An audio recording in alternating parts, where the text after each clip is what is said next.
అందరికీ welcome back to Shravani current affairs. ఈరోజు news పేపర్లో వచ్చిన మోస్ట్ ఇంపార్టెంట్ టాపిక్ని మీ ముందుకు తీసుకురావడం జరిగింది. వీడియో లాస్ట్ వరకు చూడండి. మీరు రాసే ప్రతి కాంపిటేటివ్ ఎగ్జామ్కి యూజ్ఫుల్గా ఉంటుంది. తమిళనాడు బడ్జెట్ ఫస్ట్ టాపిక్ వచ్చేసి తమిళనాడు బడ్జెట్ లోగోలో మార్పు జరిగింది. అసెంబ్లీలో శుక్రవారం ఆ రాష్ట్ర ప్రభుత్వం బడ్జెట్ ప్రవేశపెట్టనుంది. ఈ క్రమంలో ఇప్పటి వరకున్న రూపాయి అనే లోగో స్థానంలో తమిళంలో రూపాయ్ అనే అక్షరంతో కూడిన లోగోను సీఎం స్టాలిన్ విడుదల చేశారు. త్రిభాషా విధానం తమిళనాడుకు కేంద్రం నుంచి విద్యా నిధులు అందకపోవడం వంటి విషయాలపై వివాదాలు కొనసాగుతున్న నేపథ్యంలో ఈ లోగోలో మార్పు చోటు చేసుకుంది. ఈ తీరుపై కేంద్ర ఆర్థిక మంత్రి నిర్మలా సీతారామన్ మండిపడ్డారు. రూపాయిని సూచించే రూపీ గుర్తు 2010 నుంచి దేశవ్యాప్తంగా అమల్లో ఉంది. దీన్ని తమిళనాడుకు చెందిన డీఎంకే మాజీ ఎమ్మెల్యే కుమారుడు ఉదయ్ కుమార్ రూపొందించడం గమనార్హం. ఇక్కడ మీరు చూడొచ్చు, రూపీ సింబల్ ఇక్కడ ఇటు సైడ్ ఉంది. ఇప్పుడు ఇట్లా చేంజ్ చేశారు. ఓకే, నెక్స్ట్ టాపిక్ వచ్చేసి మహిళా సారథ్యంలో భారత్ అభివృద్ధి ఐరాస సదస్సులో కేంద్ర మంత్రి అన్నపూర్ణాదేవి. భారత అభివృద్ధికి మహిళలే నేతృత్వం వహిస్తున్నారని కేంద్ర మహిళా శిశు అభివృద్ధి శాఖ మంత్రి అన్నపూర్ణాదేవి పేర్కొన్నారు. అభివృద్ధి కార్యక్రమాల ఆలోచన నుంచి అమలు పర్యవేక్షణ వరకు అన్ని స్థాయిల్లో మహిళల క్రియాశీల భాగస్వామ్యం ఉంటుందని చెప్పారు. బుధవారం ఐరాస commission on the status of women 69th సదస్సులో ఆమె ప్రసంగించారు. మహిళాభివృద్ధిపై మంత్రిత్వ స్థాయి రౌండ్ టేబుల్ సమావేశంలో ఆమె పాల్గొన్నారు. భారత ప్రభుత్వం స్థాపించిన సార్వజనిక డిజిటల్ మౌలిక సదుపాయాలు లైంగిక వివక్షను నిర్మూలించి మహిళల్ని ఆర్థికాభివృద్ధిలో భాగస్వాముల్ని చేస్తున్నాయని పేర్కొన్నారు. ఈ రంగంలో తమ అనుభవాలను ప్రపంచ దేశాలతో పంచుకునేందుకు సిద్ధంగా ఉన్నామన్నారు. 80 వసంతాలు పూర్తి చేసుకున్న ఐరాస సామర్థ్య పెంపుదలకు సెక్రటరీ జనరల్ ఆంటోనియో గుటెర్రెస్ కొత్త చర్యలను ప్రకటించారు. ప్రస్తుత పరిస్థితుల్లో వ్యయ నియంత్రణ తప్పనిసరి అని అన్నారు.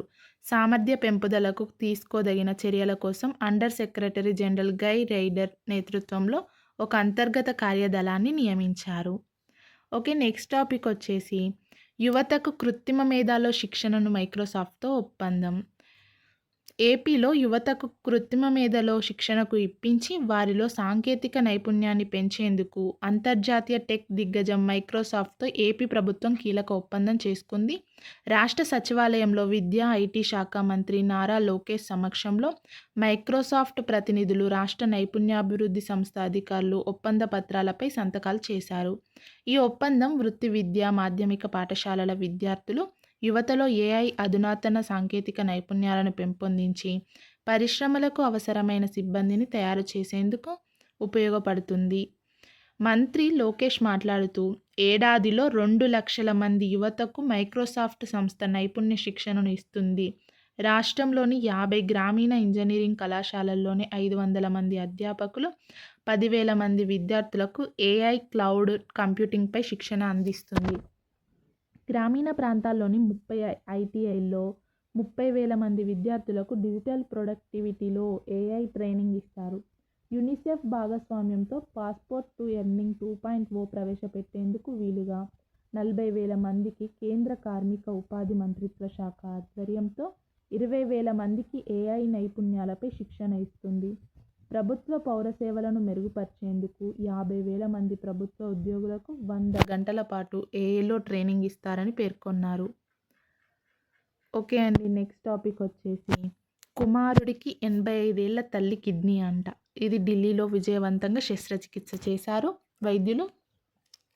డయాలసిస్ చేయించుకుంటున్న ఒక వ్యక్తికి అతని 85 ఏళ్ల తల్లి కిడ్నీని వైద్యులు విజయవంతంగా అమర్చారు. ఢిల్లీకి చెందిన 59 ఏళ్ల రాజేష్ జైన్కు 2 ఏళ్ల క్రితమే కిడ్నీ మార్పిడి అవసరమని వైద్యులు చెప్పారు. అతని తల్లి దర్శన జైన్తో పాటు కుమారుడు కిడ్నీ ఇస్తామని ముందుకొచ్చారు. పరీక్షల అనంతరం తల్లి మూత్రపిండమే రాజేష్కు సరిపోతుందని తేల్చారు. కానీ తల్లి వృద్ధురాలు కావడం, ఆమె నుంచి మూత్రపిండం తీసుకుంటే సమాజం ఏమనుకుంటుందోనన్న భయంతో రాజేష్ వెనుకాడారు. తర్వాత ఆయన ఆరోగ్యం బాగా దెబ్బతినడంతో కుటుంబ సభ్యులు ఒప్పించారు. ఢిల్లీలోని బీఎల్కే మ్యాక్స్ సూపర్ స్పెషాలిటీ ఆసుపత్రిలో ఇటీవల కిడ్నీ మార్పిడి జరిగింది. శస్త్రచికిత్స జరిగిన 4 రోజులకు తల్లిని, 6 రోజుల అనంతరం రాజేష్‌ను డిశ్చార్జ్ చేశారు. ఓకే. Next topic. సునీత విలియమ్స్‌కు మళ్లీ నిరాశే. చివరి నిమిషంలో నాసా మిషన్ వాయిదా. మూడోసారి రోదర్స్‌లోకి వెళ్లిన భారత సంతతి వ్యోమగామి సునీత విలియమ్స్‌కు మళ్లీ నిరాశే మిగిలింది.